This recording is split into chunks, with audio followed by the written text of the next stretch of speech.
이거 할까 저거 할까 결정을 못 내리겠다고요? 이게 더 나아 보이기도 하고 저게 더 나아 보이기도 하고 선택을 못 하겠다고요? 이거 했다가 잘못되면 어떡하지? 저게 더 좋은 선택이지 않을까? 우유부단 결정장애 당신. 에라이 모르겠다. 나중에 결정하자. 미루기 일수입니까? 네, 그래서 오늘은 그런 당신을 위해 책 한 권 들고 왔습니다. 바로바로 생각이 너무 많은 어른들을 위한 심리학입니다. 정신과 의사이자 파킨슨 병을 앓고 있는 환자인 저자가 자신의 고통을 받아들이고 이겨낸 과정, 그리고 수많은 환자를 만나며 얻은 이야기와 통찰을 담은 책입니다. 동시에 우리가 왜 이렇게 생각이 많은지, 걱정이 많은지, 불안하고 우울하고 조조한지 설명하며 어떻게 괜찮은 어른으로 성장할 수 있을까 잘 정리한 책이죠.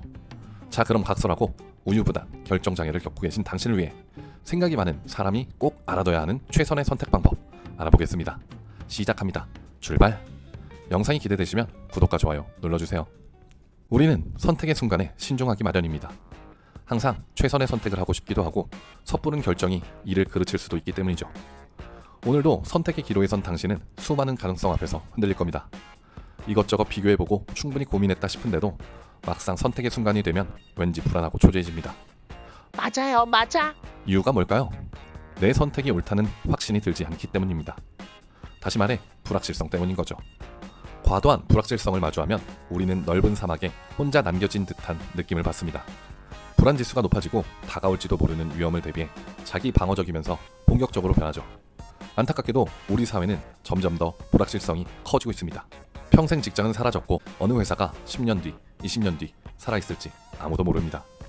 게다가 전 세계가 촘촘히 연결되어 먼 나라의 정치적, 경제적 변화가 아주 빠르게 우리나라에 영향을 미치죠. 그 누가 코로나19나 러시아 우크라이나 전쟁을 예상했겠습니까? 그러다 보니 잘못된 선택을 하고 싶지 않은 사람들은 쉽게 결정을 내리지 못하고 자꾸만 망설이게 됩니다. 주식을 사는 게 맞을지 파는 게 맞을지, 이제라도 부동산 공부를 해야 하나?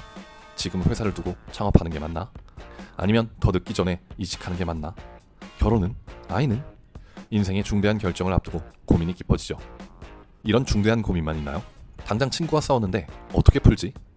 프로젝트 일정이 꼬였는데 누구랑 상의하지? 몸이 좀 으슬으슬한데 저녁 약속을 취소해야 하나? 하루에도 수십, 수백 가지 선택의 결과를 마주해야 합니다. 아이고 힘들다, 힘들어. 그래서 사람들은 선택의 기로에서 피로감을 호소합니다. 그러면서 좀 더 생각해보자 라고 결정을 뒤로 미루지만 그렇다고 뾰족한 수가 있는 것은 아니죠. 내일까지 혹은 모레까지 정보들을 찾아보고 결정하리라 마음먹지만 시간이 흐를수록 불안감만 커집니다. 이건 안 돼. 그럼에도 사람들은 통계와 분석 자료를 바탕으로 이성적인 판단을 해야 결정을 잘할 수 있다고 생각합니다. 그러나 생각을 지나치게 하다 보면 오히려 해결 방법이 떠오를 여지를 막게 됩니다. 무의식 중에 직관적으로 내린 판단이 옳았는데 그러한 직관의 지혜를 차단해버리게 되는 것입니다. 그래서 너무 긴 고민은 오히려 그릇된 결정을 불러올 수 있습니다. 그럼 도대체 어떻게 하라는 말인가요? 지금부터 세 가지 솔루션을 알아보겠습니다. 첫째, 쓸데없이 많은 정보를 모으는데 힘 빼지 말 것. 정보가 많을수록 더 잘 결정할 수 있다는 믿음을 정보 편향이라고 합니다. 정보를 이미 충분히 가지고 있는데도 정보 자체에 중독돼 더 많은 자료를 찾아 나서는 현상이죠. 하지만 너무 많은 정보는 쓸모가 없을 뿐더러 오히려 잘못된 판단으로 이끌 확률이 높습니다. 심지어 정보에 질려 일을 시작도 하기 전에 포기하게 되는 경우도 있습니다. 이 문제에 대해 신경과학자인 조나 레너는 자신의 책 탁월한 결정의 비밀에서 이런 해결책을 제시합니다. 판단 기준을 줄여라. 어떻게요? 예를 들면 이렇게 하는 겁니다. 자동차는 토크, 마력, 연비, 인테리어, 가격, 브랜드, 디자인, 색상, 승차감 등등 엄청 고려할 게 많습니다. 그러나 내가 가장 중요시 여기는 가격, 디자인, 연비, 그리고 가장 중요한 하차감, 이런 네 가지 정도만 고려하는 거죠. 훨씬 만족도가 높아질 거라고 합니다. 하차감? 너만 그런 거 아닌가요? 네, 뭐 암튼 이처럼 복잡한 결정일수록 판단 기준을 몇 가지로 압축하는 것이 좋다 합니다. 그러니 이제 더 이상 쓸데없이 많은 정보를 모으는데 힘 빼지 맙시다. 그럴수록 스트레스만 가중될 뿐이니까요. 둘째, 저걸 선택했다면 어땠을까? 하는 미련부터 버릴 것. 어떤 선택을 하든 각각의 장단점이 있게 마련입니다. 그래서 선택하지 않은 것에 대한 미련이 생길 수밖에 없죠. 아, 이게 아니라 저걸 선택해야 했나? 라며 자꾸 뒤돌아보게 됩니다. 하지만 하나를 선택했으면 다른 하나는 깨끗이 포기하는 게 맞습니다. 둘 다 가지려는 것은 지나친 욕심일 뿐입니다. 욕심 좀 부리면 안 되나요? 저는 욕심쟁인데요. 네, 뭐 돈과 시간이 무한하다면야. 하지만 우리는 대부분 가성비를 따져야 하는 서민이잖아요. 암튼 미련을 못 버린 사람의 예를 들어보죠. 첫 해외여행을 떠나는데 영국 런던에 가기로 결정했다고 해봅시다. 그러면 런던에서 무엇을 보고 어떤 경험을 할지 정하는 게 그 다음입니다. 그런데 여전히 파리가 낫지 않을까? 아니 바르셀로나가 낫지 않을까? 하며 고민하다가는 나중에 피곤해서 정작 런던 일정을 제대로 못 짤 수 있습니다. 그러므로 일단 결정을 내렸으면 다른 옵션에 대한 미련을 버리고 내 선택을 최고의 선택으로 만들기 위해 애쓰는 게 맞습니다. 법륜 스님의 말을 빌려보겠습니다. 결혼을 하느냐 혼자 사느냐 그게 중요한 게 아니라 결혼을 했으면 결혼 생활이 행복하도록 해야 하고 혼자 살면 혼자 사는 것이 행복하도록 해야 합니다. 나무 아미타불 관세 음보살. 셋째, 최악의 경우를 떠올려 보면 답이 보인다. 유퀴즈 온더 블록에서 MC 유재석이 이런 이야기를 한 적이 있죠. 내가 만약에 이 선택을 했을 때 최악의 상황은 뭐지? 그걸 내가 받아들일 수 있나? 어려운 결정을 내려야 할 때 이 두 가지 질문을 하고 받아들일 수 있다는 결론이 나오면 그 길로 간다고 말했습니다. 유재석 멋있다.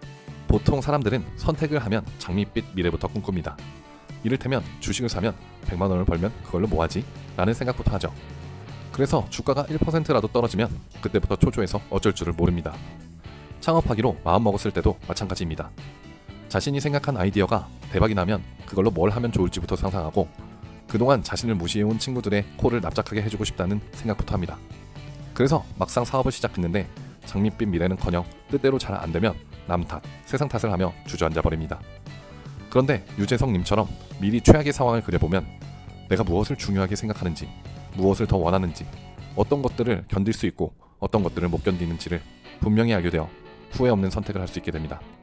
그러면 그 어떤 어려움이 닥쳐와도 쉽게 절망하지 않으며 설사 일이 잘못되더라도 후회하거나 누군가를 원망하기보다 어려움을 어떻게 극복해 나갈지에만 집중할 수 있죠. 이미 감당하기로 마음먹었기 때문입니다. 그러므로 중요한 선택일수록 최악의 상황을 그려보시길 바랍니다. 최악의 상황이 뭔지 잘 안 떠오르면 어떻게 해야 하나요? 만약 잘 모르는 분야에 도전하는 경우라 뭐가 최악의 상황일지 짐작이 안 간다면 그 분야에서 성공한 사람들의 이야기에 귀를 기울여 봅시다. 그 안에 분명 힌트가 있으니까요. 자, 지금까지 우리가 망설이며 결정을 못하는 이유가 불확실성 때문이라는 것과 불확실한 상황에도 선택을 잘하는 법에 대해 알아봤습니다. 그런데 말입니다. 사실 불확실성은 우리 인간을 살아가게 하는 필수 조건 중에 하나입니다. 무슨 소리냐고요? 만약 모든 것이 정해져 있다면 어떨까요? 굳이 어떤 의지나 희망을 품고 노력할 필요가 있을까요? 전혀 없을 겁니다. 이미 다 정해져 있으니까요. 우리는 미래가 정해져 있지 않아야만 살아갈 수 있습니다. 그래야만 지금 뒤처져 있다 하더라도 끝날 때까지 끝난 게 아니다 라는 말을 되새기며 노력하게 되죠. 불확실성은 사실 희망이기도 한 겁니다. 그러니 우리는 어느 정도 불확실성을 받아들여야 합니다. 그렇지 않고 불확실성에 압도되어 계속 미루고 망설이며 아무것도 하지 않는다면 한 달 뒤, 1년 뒤, 10년 뒤 어쩌면 임종을 마주한 채 반드시 후회하게 될 겁니다. 그게 어디 쉬운가요? 네, 맞습니다. 많은 사람들이 미리 앞서 걱정하고 불안해하다 결국 아무것도 하지 못합니다. 시작을 위한 첫걸음을 떼지 못하는 것이죠. 그들에게도 이유가 있습니다. 이렇게 말하죠. 준비를 철저하게 하고 싶다고. 완벽한 준비가 되면 시작하고 싶다고. 하지만 막상 무엇이든 시작하고 나면 준비 단계에서는 전혀 상상도 못한 변수들이 반드시 나타납니다. 몇 년간 열심히 준비해 조그만 커피숍을 차렸더니 몇 개월 뒤 바로 앞 건물에 대형 커피숍이 들어온다던가, 최고의 날을 고르고 골라 결혼하기로 결정했더니 코로나19가 터져 미뤄야 한다던가, 아무리 완벽한 준비를 한다 한들 막상 실행해보면 예측하지 못한 변수들에 의해 계획을 수정하기 부지기수입니다. 그러므로 시간을 가지고 생각을 더 해보면 더 좋은 결과가 나올 거라는 환상을 버립시다. 그리고 바로 지금 고민하던 그 일을 시작해봅시다. 거창할 필요 없습니다. 아주 조금, 딱 한 걸음만 내디뎌 보는 겁니다. 완벽한 때란 없으니까요. Just do it.